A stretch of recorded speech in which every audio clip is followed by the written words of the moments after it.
Welcome to Ask Education channel. இந்த வீடியோல நாம how to write a recursive function அப்படின்றத பார்க்க போறோம். சோ நம்ம நிறைய recursive functions பார்த்திருப்போம். Factorial, sum, GCD, power. So நிறைய functions நம்ம பார்த்திருப்போம். பட் ஆனா அதுக்கான லாஜிக் எப்படி பில்ட் பண்றது and கோட் எப்படி எழுதுறது ஈஸியான மெத்தட் ஸ்டெப் பை ஸ்டெப் ப்ரொசீஜர்ல நான் உங்களுக்கு நான் சொல்லி தர போறேன். சோ அதுக்கு முன்னாடி what is recursion அப்படின்றத நம்ம பார்க்கலாம். So function is said to be recursive if it calls itself. So ஒரு function தன்னைத்தானே வந்து கால் பண்ணும்போது நம்ம அதை recursive function சொல்வோம். சோ அப்படி கால் பண்ணும்போது என்ன ஆகும்னா அதோட பிளாக் ஆஃப் ஸ்டேட்மெண்ட்ஸ் வந்து திரும்ப ரிப்பீட்டடா எக்ஸிக்யூட் ஆயிட்டே இருக்கும். சோ வந்து recursive function பாத்தீங்கன்னா if it calls itself directly or indirectly அப்படின்றது இருக்கு. சோ directly அப்படின்னா என்னன்னா So directly recursive க்கு ஒரு எக்ஸாம்பிள் பார்க்கலாம். So இங்க பாத்தீங்கன்னா the function name is recur. So recurன்னு ஒரு function இருக்கு. அது உள்ள ஒரு set of statements, block of statements இருக்கு. அந்த block of statementsல பாத்தீங்கன்னா there is one more calling statement called recur. So இந்த function வந்து தன்னைத்தானே வந்து கால் பண்ணிருக்கு within its block of statements. அதோட block of statementsலயே வந்து அது கால் பண்ணிருக்கு. So we call this as directly recursive function. And indirectly recursive functionக்கு வந்து ஒரு எக்ஸாம்பிள் பார்க்கலாம். So இங்க பாத்தீங்கன்னா a is a function and அது உள்ள ஒரு set of statementsல there is a call to a function b. So b ன்றது ஒரு function. So அதோட call வந்து இந்த a function குள்ள இருக்கு. And b function குள்ள பாத்தீங்கன்னா there is a set of statements. ஆனா அதுல பாத்தீங்கன்னா there is a call for the a function. So a calls b and b calls a. So இப்படி மாத்தி வந்து கால் பண்ணும்போது indirectly வந்து this is a recursive function. So how to write a recursive function அப்படின்றது பார்க்கலாம். So ஒரு recursive function பார்த்தீங்கனாலும் அதுக்கான வந்து ஒரு பேசிக் லாஜிக்னு ஒன்று இருக்கணும் இல்லையா? நம்ம ஒரு லாஜிக் பில்ட் பண்றதுக்கு ஒரு பேசிக் ஸ்டெப்ஸ் இருக்கணும் இல்லையா? So எல்லா recursive functionலயும் பார்த்தீங்கன்னா there will be a base case and there will be a recursive case. So base caseனா என்ன அப்படின்னு பார்க்கலாம். So base case is the stopping case or terminating case. அதாவது நம்ம ஒரு ப்ராப்ளம் இருக்கு இல்லையா? அந்த ப்ராப்ளம் வந்து நம்ம சால்வ் பண்றதுக்காக நம்ம வந்து அதை வந்து we'll break down into simple steps. So நம்ம வந்து பிரேக் பண்ணிட்டே வரும்போது ஃபைனலா ஒரு கட்டத்துல we need to know ஒரு smallest problem and the solution வந்து pre-known இருக்கணும். So அப்பதான் வந்து we will be able to stop the recursive calls and revert back to the previous call. So அதுக்காக தான் வந்து நம்ம வந்து இந்த base condition கொடுக்கணும். So base condition பாத்தீங்கன்னா it is the smallest problem whose solution is pre-known அப்படின்னு இருக்கு. So இது எக்ஸாம்பிள் பார்க்கும்போது இது இந்த base case எதை நம்ம வந்து மென்ஷன் பண்றோம்ன்றது உங்களுக்கு புரியும். And there will be a recursive case in a recursive function. So recursive caseனா என்னன்னா it is the inductive case. அதாவது தன்னைத்தானே கால் பண்ணிருக்கிறது இல்லையா? அதுதான் வந்து we call it as inductive case. And அந்த பாத்தீங்கன்னா inductive caseல நம்ம என்ன மென்ஷன் பண்ணோம்னா it should be the general case of the problem to be solved. So நம்ம எந்த ப்ராப்ளம் சால்வ் பண்ணணுமோ அதோட ஜெனரல் கேஸ், ஜெனரல் டெஃபினேஷனை தான் வந்து நம்ம இந்த recursive caseல கொடுப்போம். So every recursive function consists of one or more base cases. So இந்த one or more base cases இருக்கலாம் and a general recursive case and that ஒரு general or recursive case இருக்கணும். And a base case is must in every recursive function. இது ரொம்ப important. base case இருந்தா மட்டும்தான் வந்து at one point of time இந்த recursive call stop ஆயிட்டு it will revert back to the previous calls. அப்படி இல்ல அந்த base case நம்ம கொடுக்கலனா என்ன ஆகும்னா it will continue to execute in an infinite loop. So வந்து கண்டினியூஸா இன்ஃபினிட்டா லூப்ல வந்து அது போயிடும். So we will not be able to get any output from the recursive function. So overview of how recursive function works அப்படின்றத பார்க்கலாம். So first பாத்தீங்கன்னா recursive function is called by some external code. So எப்பவுமே வந்து ஒரு external codeல இருந்து தான் அந்த first call வந்து இந்த recursive functionக்கு வரும். அதுக்கப்புறம் second callல இருந்து தான் அது தன்னைத்தானே கால் பண்ணிக்குமே தவிர அந்த first call will always be from some external code. And the base condition நம்ம கொடுக்கிறோம் இல்லையா? If the base condition is met, then the program gives meaningful output and exits. அப்படின்னா என்னன்னா the base condition வந்து ஒரு கட்டத்துல மீட் ஆகணும் and if the condition is met என்ன ஆகும்னா the program வந்து அந்த இடத்துல இருந்து it will starts reverting back to the previous call. So அதனால we'll get a meaningful output and there is a possibility for the reverse function to exit. So ஒரு கட்டத்துல வந்து அந்த recursive cost வந்து அது வெளியில வரதுக்கு வாய்ப்பு இருக்கு only when the base condition is met. Base condition வந்து satisfy ஆகாத டைம்ல என்ன ஆகும்னா there will be the function will do some required processing and then calls itself to continue recursion. அதாவது இந்த else part, if the base condition is true, otherwise தான் இந்த else part. So base condition true-ஆ இல்லாத பட்சத்துல என்ன ஆகும்னா the function வந்து அதுக்கான வேலை, அதுக்கு அந்த task என்ன task-ஓ அதை பண்ணிட்டு and it will call itself in the to continue its recursion அப்படின்னு சொல்றாங்க. So நம்ம வந்து இந்த ப்ரொசீஜர் எழுதும்போது உங்களுக்கு தெரியும் what is meant by these two lines அப்படின்றது. So some examples for recursive functions பார்க்கலாம். So sum of n is equal to அப்படின்றது ஒரு recursive function. So we write this recursive function to find the sum of first n natural numbers. And அதுக்கப்புறம் ரொம்ப ஃபேமஸான example பார்த்தீங்கன்னா factorial of n. So இது எதுக்கு நம்ம யூஸ் பண்ணுவோம்னா நம்ம n factorial கண்டுபிடிக்கிறதுக்கு இந்த recursive function யூஸ் பண்ணுவோம். And power of a, b பார்த்தீங்கன்னா to find a power b நம்ம வந்து இந்த மாதிரி ஒரு recursive function எழுதுவோம். And GCD of p, q அப்படின்னா to find the greatest common divisor of the two given numbers p and q அப்படின்றதுக்கு நம்ம இந்த மாதிரி ஒரு recursive function எழுதுவோம். So இது எல்லாமே examples of recursive functions. So இந்த எல்லா எக்ஸாம்பிள்ஸ் பத்தி தான் நம்ம வந்து இதுக்கான கோட் எப்படி எழுதுறது, இதுக்கான லாஜிக் எப்படி பில்ட் பண்றது அப்படின்றத நம்ம வந்து இந்த வீடியோல பார்க்க போறோம்.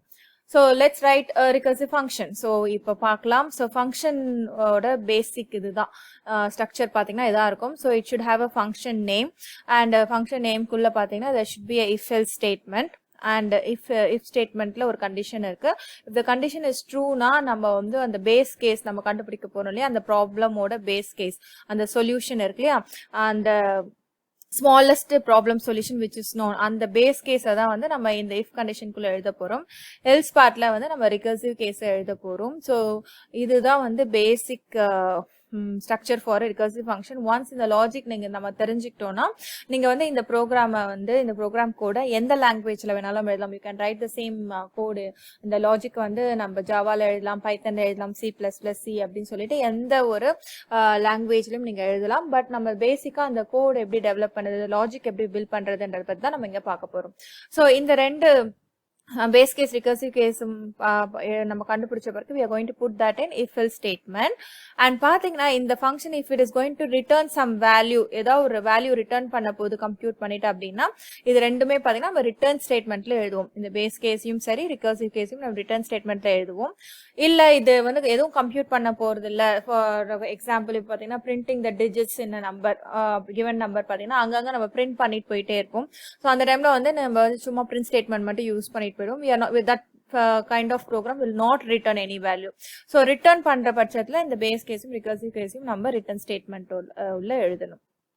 So ஒரு examples வச்சு படிக்கலாம் நம்ம. So first பாத்தீங்கன்னா sum of n, இதுக்கான லாஜிக் எப்படி பில்ட் பண்றது அப்படின்றத நம்ம பார்க்க போறோம். ஸோ நமக்கு தெரியும் sum of for example இப்போ 5 அப்படின்னு கொடுக்குறோம்னா it will calculate the sum of first 5 natural numbers. So natural numbers தான் அந்த 5ல இருந்து 1ல இருந்து அந்த given n number வரைக்கும் தான் வந்து natural numbers. ஸோ இந்த first value will be 1, the last value will be 5 அப்படின்றது தான் நமக்கு தெரியும். So natural numbers-னால it starts from 1. சரிங்களா? So sum of 5 எப்படி calculate ஆகும்னா 5 plus 4 plus 3 plus 2 plus 1 is equal to 15. So final answer நமக்கு வந்து 15 என்ற ஆன்சர் வரணும். And இந்த ப்ராப்ளம் வந்து நம்ம என்ன பண்ணோம்னா we are going to break down simple steps-ஆ வந்து நம்ம recursive case கண்டுபிடிக்கிறதுக்காக நம்ம break down பண்ண போறோம். So இந்த first step எடுத்துக்கலாம். sum of 5 is equal to 5 plus 4 plus 3 plus 2 plus 1. So இந்த ஸ்டெப் பாத்தீங்கன்னா இந்த 5 plus இருக்குல்ல, அதுக்கு அப்புறம் வர இந்த 4 plus 3 plus 2 plus 1 இருக்கலாம். இது this is nothing but sum of 4 இல்லையா? சோ நம்ம இந்த ஸ்டெப்பை நம்ம எப்படி நம்ம சிம்பிளா பிரேக் பண்ணிருக்கோம்னா 5 plus 1 ஸ்டெப் சிம்பிளா நம்ம வந்து sum of 4 அப்படின்னு நம்ம வந்து பிரேக் பண்ணி எழுதியிருக்கோம். இந்த sum of 4 நம்ம எப்படி நம்ம இன்னும் பிரேக் பண்ணலாம்னா 4 plus 3 plus 2 plus 1 நம்ம எப்படி மென்ஷன் பண்ணலாம்னா sum of 3 அப்படின்னு நம்ம இன்னும் கொஞ்சம் வந்து ஒரு 1 ஸ்டெப் சிம்பிளரா வந்து பிரேக் டவுன் பண்ணியிருக்கோம். அண்ட் sum of 3 எப்படி பிரேக் பண்ணலாம்னா 3 plus இந்த 2 plus 1 வந்து நம்ம sum of 2 அப்படின்னு நம்ம வந்து பிரேக் பண்ணலாம். And sum of 2 now இப்போ உங்களுக்கே தெரிஞ்சிருக்கும் it will be 2 plus sum of 1 and sum of 1 will be 1. So இதுக்கு மேல நம்ம வந்து இதை வந்து break பண்ண முடியாது. So this will be the base case. இதுக்கு மேல நம்ம break பண்ண முடியாது because 1 is the first natural number. இதுக்கு மேல நம்ம 0க்குலாம் போக வேண்டிய அவசியம் கிடையாது. So this will be the base case. So when n is 1, the value is 1. So this is the base case. And இது எல்லாமே பாத்தீங்கன்னா இதெல்லாம் தான் வந்து recursive case. இதுல இருந்து தான் நம்ம recursive case நம்ம வந்து அதோட recursive definition நம்ம கண்டுபிடிக்க போறோம். So all these are recursive case. And நம்ம வந்து அந்த recursive case படிக்கும் போதே பார்த்தோம் we should write the general case definition எழுதணும் அப்படின்னு நம்ம பார்த்தோம் இல்லையா. ஸோ இதை வந்து நம்ம ஜென்ரலைஸ் பண்ணணும் இப்போ. ஸோ எப்படி ஜென்ரலைஸ் பண்ணலாம் இங்கே பாருங்க. sum of 5 is equal to 5 plus sum of 4. Sum of 4 is equal to 4 plus sum of 3. Sum of 3 is equal to 3 plus sum of 2. Sum of n is equal to n plus sum of n minus 1. So அப்படிதான் வந்து இதோட recursive கேஸோட general ஃபார்மை நம்ம கொண்டு வரணும். சரிங்களா. So sum of n is equal to n plus sum of n minus 1. So நீங்க nல எந்த வேல்யூ அப்ளை பண்ணாலும் நம்ம வந்து இதை நம்ம டெரைவ் பண்ண முடியும் இல்லையா. ஸோ இந்த மாதிரி நம்ம ஒரு ஜென்ரலைஸ்டு கேஸ் டெஃபினிஷனை கொண்டு வந்த பிறகு இப்போ இந்த பேஸ் கேஸையும் ரிகர்சிவ் கேஸையும் நம்ம எடுத்து எழுதலாம். So sum of n will be 1. Sum of n will be 1 when n is equal to 1. So n 1 இருக்கும்போது the value is 1. And recursive case எழுதலாம். Sum of n will be n plus sum of n minus 1. Otherwise na the else. n வந்து 1 இல்லாத பட்சத்துல அந்த otherwise தான் the else part. So that is nothing but for all n greater than 1. So n விட greater இருக்க சமயத்துல எல்லா வேல்யூஸுக்குமே நம்ம வந்து இது கால்குலேட் பண்ணோம். n 1 இருக்க பட்சத்துல நம்ம வந்து வேல்யூ வந்து 1 ரிட்டர்ன் பண்ணணும். இதை வந்து நம்ம இப்போ ரிகர்சிவ் ஸ்ட்ரக்சர்க்குள்ள போடலாம். அதாவது நம்ம கோட்குள்ள போடலாம். So this is the structure. இதை தான் நம்ம பார்த்தோம் இல்லையா. function name, if condition and else part. if part and else part இருக்கு. So இதுல வந்து நம்ம first name மாத்திடலாம். So function name இருக்கு. So function nameக்கு நம்மவோட recursive function name மாத்தலாம். So it is sum of n மாத்தியாச்சு. Now coming to the next case. So நம்ம if condition குள்ள நம்ம என்ன பார்த்தோம், base case போடணும் பார்த்தோம், and else part குள்ள recursive case போடணும் இல்லையா. So recursive case and ரெண்டுமே பாத்தீங்கன்னா we are going to calculate value and return back. So ரெண்டுத்தையும் வந்து நம்ம return statementல எழுதணும். Now coming to the condition பாருங்க மாத்திருக்கேன். So when n is 1, the base case true இருக்கிறதுக்கு என்ன condition வேணும், நம்ம n வந்து 1 இருக்க பட்சத்துல the value is 1. So return 1. சரிங்களா. Then else partல நம்ம return recursive case எழுதிடலாம் n plus sum of n minus 1. அவ்வளவுதான். This is the recursive function for calculating sum of first n natural numbers. So இந்த கோடை வந்து நீங்க அப்படியே ஜாவாலயோ இல்ல பைத்தன்லயோ நீங்க மாத்திக்கலாம். So for example ஜாவானா நீங்க வந்து இங்க இது வந்து ரிட்டர்ன் int வேல்யூ ரிட்டர்ன் பண்ண முடியும். So int sum of n int n நீங்க கொடுப்பீங்க. அப்புறம் வந்து இங்க வந்து செமிகோலன் கொடுத்து ஸ்டேட்மெண்ட்ஸ் எண்ட் பண்ணுவீங்க. And பைத்தன் கோட் வேணாலும் நம்ம மாத்திக்கலாம். def போட்டு நம்ம ஃபங்க்ஷன் நேம் சொல்லி கோலன்லாம் போட்டு நம்ம பைத்தன் கோடாவும் நம்ம இதை மாத்திக்கலாம். ஸோ இதுல பாத்தீங்கன்னா இந்த ஃபங்க்ஷன் நீங்க வந்து இந்த ஸ்டேட்மெண்ட்ஸ் எல்ஸ் இங்கேயும் இஃப் பார்ட் இங்கேயும் போடணும்னா அதுக்கேற்ற மாதிரி நீங்க கண்டிஷனை நீங்க மாத்திக்கலாம். இஃப் n greater than 1னா தென் இதை வந்து இங்க போயிடும். எல்ஸ் n is return 1 என்ற இந்த பார்ட் ட்ரூ பார்ட் வந்து இங்க வரலாம். So based on the condition நீங்க இந்த ரெண்டு கண்டிஷன் மாத்தி மாத்தி எழுதிக்கலாம். I will show you an example now. So அதே எக்ஸாம்பிள் நான் பைத்தன் கோட்ல எழுதியிருக்கேன். ரெண்டுமே பாத்தீங்கன்னா சேம். நம்ம வந்து அந்த நம்ம பார்த்த sum of n பைத்தன் கோட்ல எழுதிட்டேன். So if n is equal to 1 return 1, else return n plus sum of n minus 1 அப்படின்றது நம்ம பார்த்த கோட். இதே நான் கண்டிஷன் மாத்தி எழுதுனா n greater than 1 அப்படின்ற ரிகர்சிவ் கேஸ்க்கான கண்டிஷன் நான் இங்க போட்டேன்னா அதுக்கேற்ற மாதிரி நம்ம ரிகர்சிவ் கேஸ் மேலேயும் பேஸ் கேஸ் கீழேயும் நம்ம எழுதணும். So it's just the same thing. இது ரெண்டு கோட் பாத்தீங்கன்னா சேம் திங் தான். There is no difference in the execution of this thing. ஓகேங்களா, or output of these two codes. So இந்த கோடை நான் இப்போ வந்து பைத்தன் ஐடிஎல்இல உங்களுக்கு நான் ரன் பண்ணி காட்டுறேன். ஸோ பைத்தன் ஐடிஎல்இல நான் வந்து இன்டராக்டிவ் மோட்லேயே வந்து இந்த ஃபங்க்ஷனை வந்து டைப் பண்ணியிருக்கேன். ஸோ இதை வந்து நம்ம இப்போ எக்ஸிக்யூட் பண்ணி பார்க்கலாம். ஸோ சம் ஆஃப் நம்ம பார்த்தது வந்து 5 இல்லையா. ஸோ நான் 5னே வந்து இதை கால் பண்ணி காட்டுறேன். ஸோ சம் ஆஃப் 5 கால் பண்ணும்போது we get the answer as 15. So sum of say some other number நான் இப்போ 8 கால் பண்ணுறேன் அப்படின்னா so the answer is 36. So this is how a recursive function works. So அடுத்து நம்ம factorial of n எப்படி calculate பண்றது, அதுக்கான recursive function எப்படி எழுதுறதுன்னு பார்க்கலாம். So factorial of n is used to find n factorial. So அப்படின்னா என்ன அப்படின்றது நமக்கு தெரியும். So fact of 5 அப்படி நம்ம 5ன்ற நம்பர் கால் பண்ணும்போது என்ன ஆகும்னா value pass பண்ணும்போது it will be 5 into 4 into 3 into 2 into 1 that is equal to 120 அப்படின்ற ஆன்சர் வரணும். So 5 factorial is nothing but 120. So இதை வந்து நாம வந்து simple steps break down பண்ணி base case recursive case கண்டுபிடிச்சு and அதை வந்து நம்ம recursive functionல நம்ம யூஸ் பண்ண போறோம். So நம்ம எப்படி பண்ணலாம்ன்றத பார்க்கலாம். So fact of 5 இந்த steps நான் அந்த first step நான் எடுத்துக்கிறேன். 5 into 4 into 3 into 2 into 1. So இந்த ஸ்டெப்ல பாத்தீங்கன்னா இந்த 4 into 3 into 2 into 1 is nothing but 4 factorial இல்லையா so இந்த 4 factorial நம்ம என்ன பண்ணலாம்னா fact of 4 அப்படின்னு வந்து ஒரு ஸ்டெப் சிம்பிளா வந்து நம்ம பிரேக் டவுன் பண்ணிருக்கோம் so fact of 5 is nothing but 5 into fact of 4 அப்படி நம்மளால எழுத முடியும் and இப்போ இந்த fact of 4 பாத்தீங்கன்னா again பாத்தீங்கன்னா 4 into 3 into 2 into 1 so இந்த 3 into 2 into 1 is nothing but 3 factorial so அத வந்து நம்ம fact of 3 அப்படின்னு எழுத முடியும் so again next step பாத்தீங்கன்னா fact of 3 into 2 into 1 so இந்த 2 into 1 is nothing but 2 factorial so இத வந்து நம்ம fact of 2 அப்படி நம்ம கால் பண்ண முடியும் so இந்த மாதிரி நம்ம ஒரு ஸ்டெப்பை வந்து simple steps break down பண்ணிட்டே போகணும் until we find the base case so இந்த fact of 2 பாத்தீங்கன்னா 2 into this is nothing but 1 factorial so அத வந்து நம்ம fact of 1 அப்படி நம்ம எழுதலாம் so finally பாத்தீங்கன்னா fact of 1 is equal to 1 so இத நம்ம further break பண்ண முடியாது so this will be the base case அப்படி நம்ம நினைச்சோம்னா yes of course it is true நம்ம வந்து இது பேஸ் கேஸா வெச்சுக்கலாம் பட் ஆனா still இப்போ வந்து there is something called 0 factorial so ஒரு யூசர் வந்து fact of 0 அப்படிங்கற நம்பர் பாஸ் பண்ணும்போது நம்ம ப்ரோகிராம் அப்ப வந்து வர்க் பண்ணாது இல்லையா so fact of 0 இருக்குறதுனால fact of 0 is nothing but 1 factor 1 தான் so 0 factor is nothing but 1 so அதையும் வந்து நம்ம இந்த ஸ்டெப்பை வந்து இன்னும் further break பண்றதுக்கு நம்ம யூஸ் பண்ணிக்கலாம் so fact of 0 is equal to 1 நமக்கு தெரியும்ன்றதனால so இந்த ஸ்டெப்பை இதுக்கு முன்னாடி இருக்க ஸ்டெப்பை வந்து நம்ம into 0 factorial அப்படி நம்ம கொடுத்துக்கலாம் so அப்படி கொடுக்கும்போது என்ன ஆகும் this will be fact of 0 so நம்ம வந்து இன்னுமே வந்து further வந்து இத வந்து break down பண்ணிருக்கோம் so for last case will be this will be the base case so fact of 0 equal to 1 இருக்குல so அதுதான் வந்து base case அதாவது n 0வா இருக்கிற போது அந்த ஆன்சர் வந்து 1 அப்படினு ரிட்டர்ன் ஆகும் so this is the base case and இந்த ஸ்டெப்ஸ்ல நம்ம எழுதின எல்லாமே பாத்தீங்கன்னா recursive case so இந்த recursive caseல இருந்து நாம வந்து ஒரு ஜெனரல் ஃபார்ம் கொண்டு வரணும் so ஜெனரல்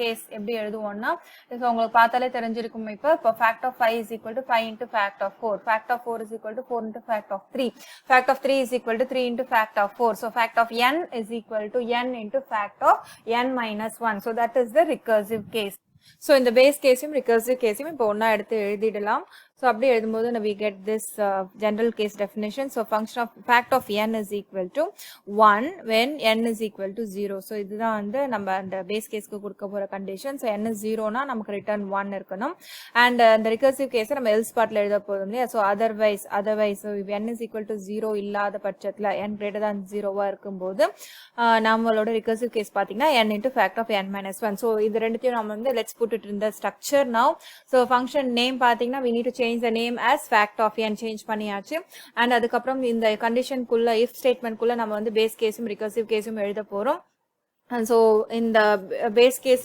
recursive case எழுதும்போது we need to return the values because நம்ம fact of n கண்டுபிடிச்சு we need to return the value இல்லையா so return statement தான் இது ரெண்டுமே எழுத போறோம் now coming to the condition so condition change பண்ணா when n is equal to 0 then return 1 so அதுதான் வந்து conditionல கொடுத்து base case மாத்தலாம் so in that case condition will be n equal to 0 double equal to 0 then return base caseல என்ன கொடுக்கும் value is 1 சரிங்களா so else partல we'll write the recursive case என்னவா இருக்கும்னா n into fact of n minus 1 so அதையும் வந்து நம்ம எழுதிடலாம் so இதுதான் வந்து recursive factorial function and இத வந்து நீங்க எந்த கோட்ல எந்த லாங்குவேஜ்ல வேணாலும் நீங்க எழுதலாம் so it can be put in java or in python or c c++ so இப்போ வந்து நான் உங்களுக்கு python கோட் காட்றேன் so python கோட்ல பாத்தீங்கன்னா இங்க define function so def fact n and following the syntax of the python function so I have written this code so இந்த கோட நம்ம வந்து ideally ல ரன் பண்ணி உங்களுக்கு இப்ப ஆன்சர் காட்றேன் so ideally ல interactive mode ல இந்த கோட் இருக்கு so இத வந்து நம்ம வந்து கால் பண்ணலாம் இப்போ so fact of 5 அப்படி நம்ம கொடுக்கும்போது the answer will be 120 so recursive function நமக்கு வந்து ப்ராப்பரா வர்க் ஆகுது so இந்த recursive functions வந்து எப்படி வர்க் ஆகுது அப்படின்றத வந்து நம்ம மேனுவலா ஒரு dry run பண்ணி பார்க்கலாம் so அதையும் வந்து நான் இப்போ உங்களுக்கு காட்றேன் இந்த print of fact of 5 க்கு இந்த function recursive call எப்படி வர்க் ஆகுதுன்றத பார்க்கலாம் so first call பாத்தீங்கன்னா it's fact of 5 so fact of 5 கால் பண்ணும்போது என்ன ஆகும்னா it is a separate functions call so உங்க சிஸ்டம்ல வந்து இது ஒரு தனி காலா வந்து ஒரு ப்ரோகிராமா வந்து எக்ஸிக்யூட் ஆகும் ஒரு சப் ஃபங்க்ஷன் மாதிரி எக்ஸிக்யூட் ஆகும் so fact of 5 ல வந்து n ஓட வேல்யூ வந்து 5 so இது வந்து செப்பரேட்டா n ன்றது மெமரியில ஸ்டோர் ஆயிட்டு அதுக்கு வந்து வேல்யூ 5 ன்னு அசைன் ஆகும் so இந்த ஃபர்ஸ்ட் ஸ்டேட்மென்ட் எக்ஸிக்யூட் ஆகும்போது என்ன ஆகும் பாத்தீங்கன்னா n equal to 0 1 செக் பண்ணுது the answer is false so அதனால else பார்ட்டுக்கு போகுது so else பார்ட்ல என்ன இருக்குன்னா return n into fact of n minus 1 இல்லையா so 5 into fact of 4 அப்படின்றது இருக்கு so இந்த fact of 4 ன்றது பாத்தீங்கன்னா again it's a call to itself. So மறுபடியும் அதே function call வந்து execute ஆகும், பட் என்ன செப்பரேட் சப் ஃபங்க்ஷன் மாதிரி மறுபடியும் செப்பரேட்டாக ஃபங்க்ஷன் ஆகும். இந்த டைமில் பார்த்தீங்கன்னா இதுக்கு ஒரு n வேல்யூ வந்து 4ன்றது மெமரியில் அசைன் ஆகும். ஸோ ஃபர்ஸ்ட் ஸ்டேட்மெண்ட் எக்ஸிக்யூட் ஆகும்போது n = 0வா அப்படின்னு செக் பண்ணுது. The answer is false. So again else part execute ஆகும். So return 4 into fact of 4 minus 1 is nothing but 3. So in the call fact of 3ன்றது again it's a function call இல்லையா. So வந்து ரிகர்சிவாக அது கால் பண்ணும்போது இந்த fact of 3ஐ வந்து மறுபடியும் ஒரு sub function மறுபடியும் இன்னொரு ஃபங்க்ஷன் மாதிரி தான் நம்ம கன்சிடர் பண்ணணும். ஸோ fact of 3 கால் பண்ணும்போது என்ன ஆகும்னா மெமரியில் n-க்கு தனி இன்னொரு n வந்து ஸ்டோர் ஆகும். அண்ட் அதோட வேல்யூ பார்த்தீங்கன்னா 3ன்றது அசைன் ஆயிருக்கும். அண்ட் இந்த ஃபங்க்ஷன் எக்ஸிக்யூட் ஆகும்போது ஃபர்ஸ்ட் ஸ்டேட்மெண்ட் n = 0 செக் பண்ணது. the answer is false. So வந்து எல்ஸ் பார்ட்டுக்கு போகுது. எல்ஸ் பார்ட்டில் என்ன இருக்குன்னா return 3 into fact of n minus 1 is nothing but 2 இல்லையா. ஸோ ஃபேக்ட் ஆஃப் 2 அப்படின்றது இருக்குது. ஸோ இந்த ஃபேக்ட் ஆஃப் 2 பார்த்தீங்கன்னா again it's a function call to it self.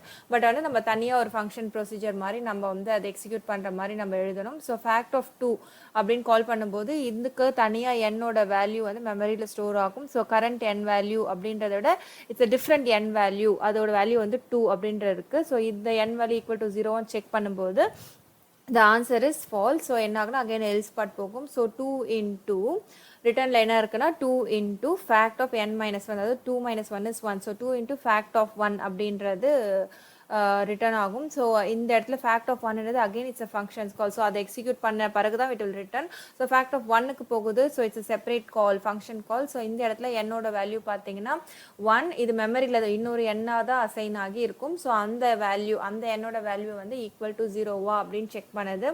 Again the answer is false. So அதனால எல்ஸ் பார்ட்டுக்கு போகுது. ஸோ எல்ஸ் பார்ட்டில் என்ன இருக்குன்னா return n into fact of n minus 1. So கரண்ட்டாக இந்த காலோட n வேல்யூ என்னன்னா 1. So 1 into fact of 1 minus 1 is 0 இல்லையா. ஸோ அதுதான் fact of 0 அப்படின்னு கால் ஆகும். ஸோ இந்த ஃபங்க்ஷன் கால் fact of 0ன்றது again it's a call function call. So fact of 0 அப்படின்றது கால் ஆகும்போது என்ன ஆகும்னா இதோட n வேல்யூ அப்படின்னு பார்த்தீங்கன்னா இட் இஸ் 0. ஸோ மெமரியில் n is equal to 0ன்றது அசைன் ஆகும். ஸோ இந்த ஃபங்க்ஷன் வந்து எக்ஸிக்யூட் ஆகும்போது இந்த ஃபர்ஸ்ட் ஸ்டேட்மெண்ட்டில் வந்து n equal to 0வோ அப்படின்னு செக் பண்ணுது. The answer is true year. So this is the base condition. இந்த இடத்துல பேஸ் கண்டிஷன் மீட் ஆன பிறகு தான் வந்து the control will start to revert back. சரிங்களா. ஸோ இந்த இடத்துல பாருங்கள் ரிட்டர்ன் 1 அப்படின்றது தான் இருக்கே தவிர வேற ஒரு ஃபங்க்ஷன் கால் இல்லை.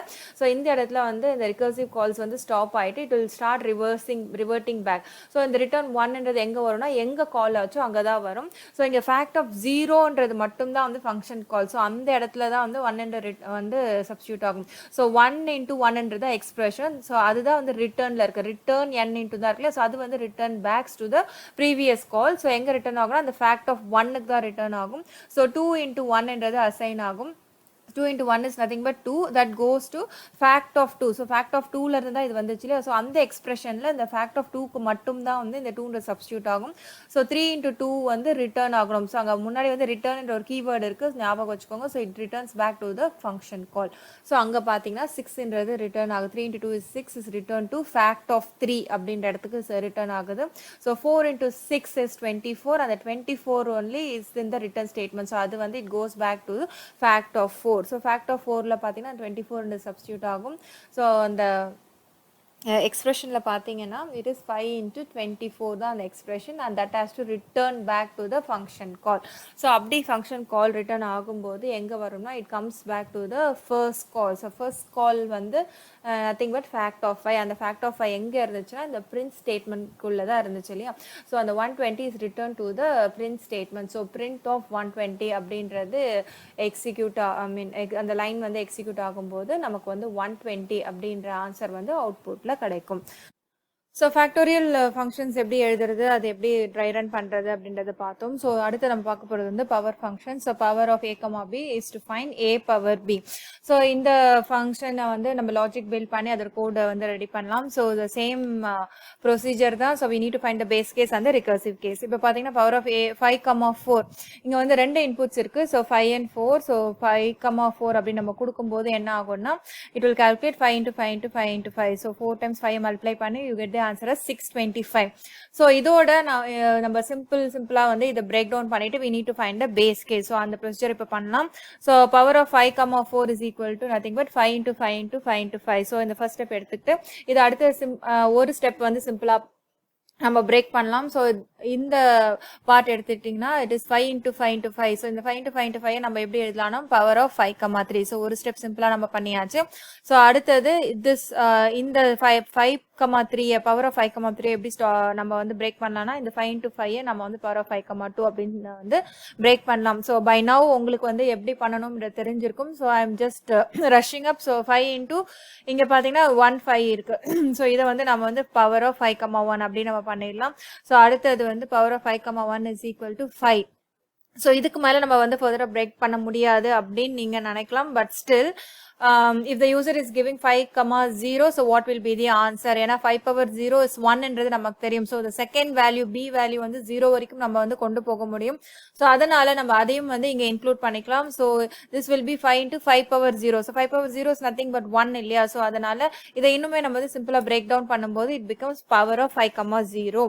Now power of 5, 0 is equal to 1. So இந்த மாதிரி நம்ம வந்து base case வந்து நம்ம கண்டுபிடிக்கணும். So when the b value is 0, the value is 1. So this is the base case. சரிங்களா?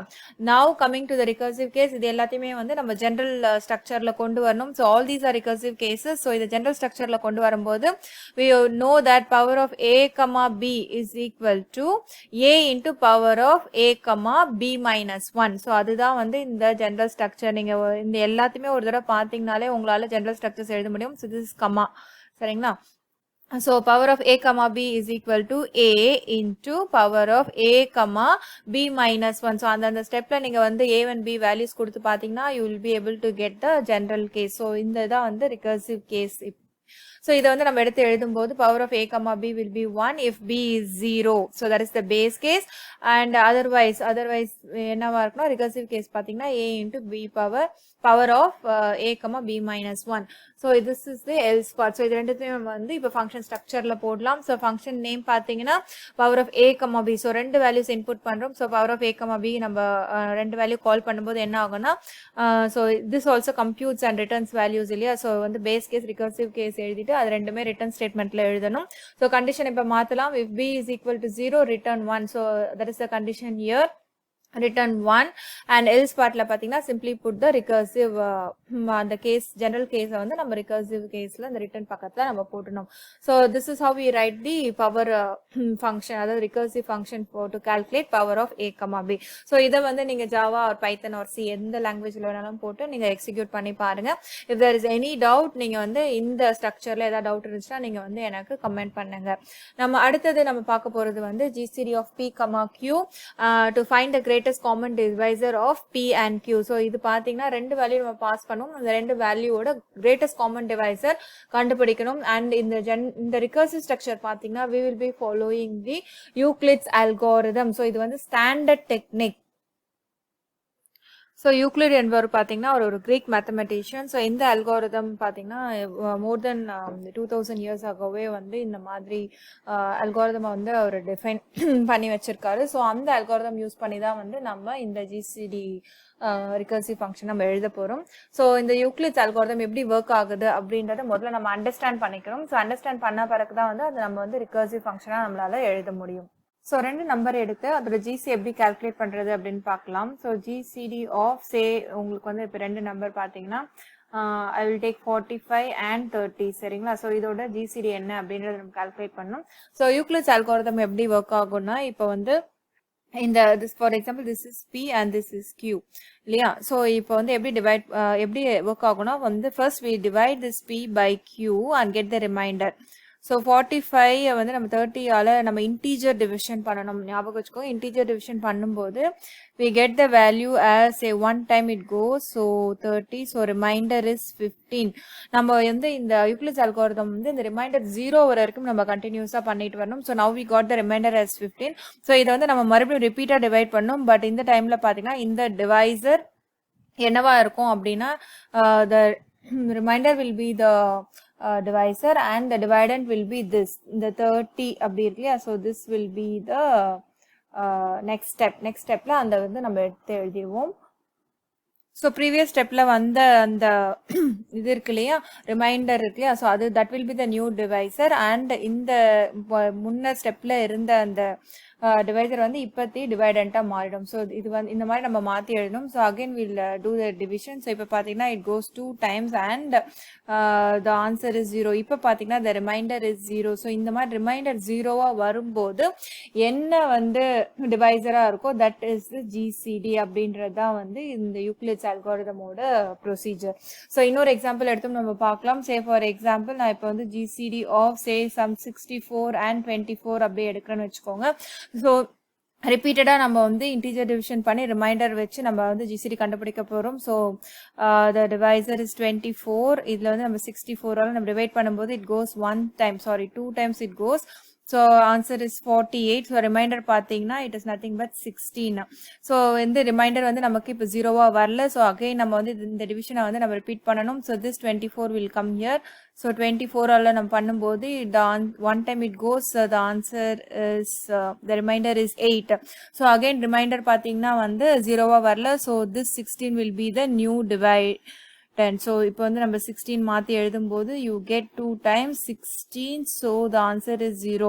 When the answer is 0, answer 0வா வரும் பட்சத்துல என்ன வந்து நமக்கு டிவைசரா இருக்கோ அதுதான் வந்து GCD. So GCD of 64 and 24 பார்த்தீங்கன்னா 8 is the GCD. So இதுதான் வந்து யூக்ளிட்ஸ் அல்காரிதம். அதாவது நம்ம ரிப்பீட்டடா வந்து நம்ம டிவிஷன் பண்ணிட்டே போவோம். And until we get a remainder as 0 by changing the divisor and dividend. So முந்தின ஸ்டெப்ல இருக்க அந்த ரிமைண்டர் பார்த்தீங்கன்னா will be the divisor and divisor will be the dividend. அந்த மாதிரி நம்ம வந்து சேஞ்ச் பண்ணி நம்ம பண்ணிட்டே இருக்கும்போது at one step we'll get the GCD as 0. அப்படி 0 வரும்போது என்ன வந்து டிவைசரா இருக்கோ அதுதான் வந்து அந்த ரெண்டு நம்பருக்கான GCD அப்படின்றது தான் ப்ரொசீஜர். ஸோ யூக்ளிட்ஸ் மெத்தட் ஓரளவுக்கு அண்டர்ஸ்டாண்ட் ஆயிருக்கும். ஸோ இதை வச்சு நம்ம எப்படி base case and recursive case generate பண்ணலாம் அப்படின்றத பார்க்கலாம். ஸோ இந்த ஃபர்ஸ்ட் எக்ஸாம்பிள் நம்ம எடுத்தோம்ல ஜிசிடி ஆஃப் 45, 30. ஸோ அதோட மேத்தமெட்டிக்கல் அண்ட் இன்டீஜர் டிவிஷன் எப்படி பண்ணோன்றதுக்கான இது இங்கே இருக்கு. And for the next example GCD of 64, 24 அதோட வேல்யூ வந்து நமக்கு 8 வந்துச்சு இல்லையா. ஸோ அதுவும் இங்கே இருக்கு. ஸோ இதை பேஸ் பண்ணி நம்ம வந்து ஒரு கோடு டெவலப் பண்ணலாம், ஒரு லாஜிக் பில்ட் பண்ணலாம். ஸோ இப்போ பேஸ் கேஸ் என்னவா இருக்கும் அப்படின்னு பார்த்தீங்கன்னா when p and q is this, ஒரு ஸ்டெப்லையும் வந்து p and q மாற்றி கொடுக்கும்போது நம்ம என்ன ட்ரை பண்ணோம்னா இந்த p mod q இல்லையா. ஸோ இஃப் தட் இஸ் 0னா தென் இந்த q தான் வந்து GCD அப்படின்ற மாதிரி தான் நம்ம வந்து பார்த்தோம் இவ்வளோ நேரம். ஸோ அதை நம்ம எழுதலாம். if p mod q is equal to 0 then return q as the GCD அப்படின்ற கோடு வந்து பேஸ் கேஸா நம்ம யூஸ் பண்ணலாமா அப்படின்றத நம்ம இங்க செக் பண்றோம். ஸோ எல்லா ஸ்டெப்லயுமே பாத்தீங்கன்னா if p mod q. So அடுத்த ஸ்டெப்ல நம்ம வந்து கால் பண்ணும்போது it will be p, this is q and this is p இல்லையா. So if p mod q equal to 0 check பண்றோம். இல்லாத பட்சத்துல மறுபடியும் we are calling with different pq value. So ஒரு தடவையும் நம்ம pq வேல்யூ மாத்தி கொடுக்கும்போது at one point this becomes 0. So p mod q 0ன்னு வரும்போது இந்த q தான் வந்து GCD அப்படின்ற மாதிரி தான் நான் வந்து மேத்தமெட்டிக்கலா நம்ம வந்து பார்த்தோம். ஸோ இதுவே நம்ம பேஸ் கேஸா செட் பண்ணலாமா அப்படின்னு செக் பண்ணும்போது if p mod q equal to 0 அப்படின்னா return q அப்படின்னு நம்ம வந்து இந்த ஸ்டேட்மெண்ட் நம்ம எழுதலாம். But will it work for all conditions அப்படின்னு நம்ம வந்து இப்போ முதல்ல செக் பண்ணலாம். சே ஃபார் எக்ஸாம்பிள் இப்போ வந்து if user is giving GCD of 12, 0 அப்படின்னு பாஸ் பண்றாங்கன்னு வச்சுக்கோங்களேன். So p is 12 and q is 0 அப்படின்ற வேல்யூ கொடுத்து செக் பண்ணும்போது இந்த கண்டிஷன் வந்து ஒர்க் ஆச்சுன்னா தென் நமக்கு வந்து ஆன்சர் கிடைக்குமான்னு பார்த்தா கண்டிப்பா கிடைக்காது. மோரோவர் நம்ம 12 mod 0 அப்படின்னு நம்ம செக் பண்ணும்போது என்ன ஆகும்னா கம்ப்யூட்டர்ல வந்து இந்த modulus by 0 or integer division by 0 வந்து அக்செப்ட் பண்ணாது. It will show an error like this, 0 division error அப்படின்னு காட்டும். Because integer division or modulo by 0 வந்து we are trying to do அப்படின்ற மாதிரி ஒரு எரர் காட்டும். ஸோ அதனால அப்போ இந்த இடத்துல வந்து இந்த லாஜிக் வந்து ஒர்க் ஆகல. பட் இந்த மாதிரி 12, 0 அப்படின்னு கொடுக்கும்போது என்ன நம்ம பண்ணலாம்னா if this is 0, that is if q is 0 then p is the GCD அப்படின்ற மாதிரி நம்மளால எழுத முடியும் இல்லையா. So if q is 0 return p as GCD அப்படின்னு நம்ம வந்து ஒரு ஸ்டேட்மெண்ட் கொடுக்கலாம். ஸோ இந்த ஸ்டேட்மெண்ட் வந்து நம்ம வந்து பேஸ் கேஸா வந்து இது கூட நம்ம சேர்த்து கொடுக்கலாமா அப்படின்றத நம்ம இப்போ பார்க்க போறோம். So this is one base case and there is one more base case if q equal to 0 return p when இந்த மாதிரி 12, 0 I mean q வந்து 0வா இருக்க பட்சத்துல இந்த மாதிரி ஒரு பேஸ் கேஸ் இருக்கு. சோ இப்போ ரெண்டு பேஸ் கேஸ் இருக்கு. சோ வந்து நம்ம எதை வந்து நம்ம அப்ளை பண்ணலாம் அப்படின்றத நம்ம பார்க்க போறோம். சோ இப்போ வந்து இப்போ பாத்தீங்கன்னா இந்த எக்ஸாம்பிள் எப்படி நம்ம வந்து சிம்பிளிஃபை பண்றோம்னா GCD of 45, 30 நம்ம என்ன பண்றோம்னா GCD of 30, இது p mod q இல்லையா. சோ அடுத்த கால் வரும்போது என்ன பண்றோம்னா this q becomes p and p mod q தான் வந்து அடுத்தது, அதுதான் நம்ம இங்க மாத்துறது. So this will be and the remainder becomes the divisor and in the q வந்து becomes the dividend. அதுதான் வந்து நம்ம மாத்திருக்கோம் இல்லையா.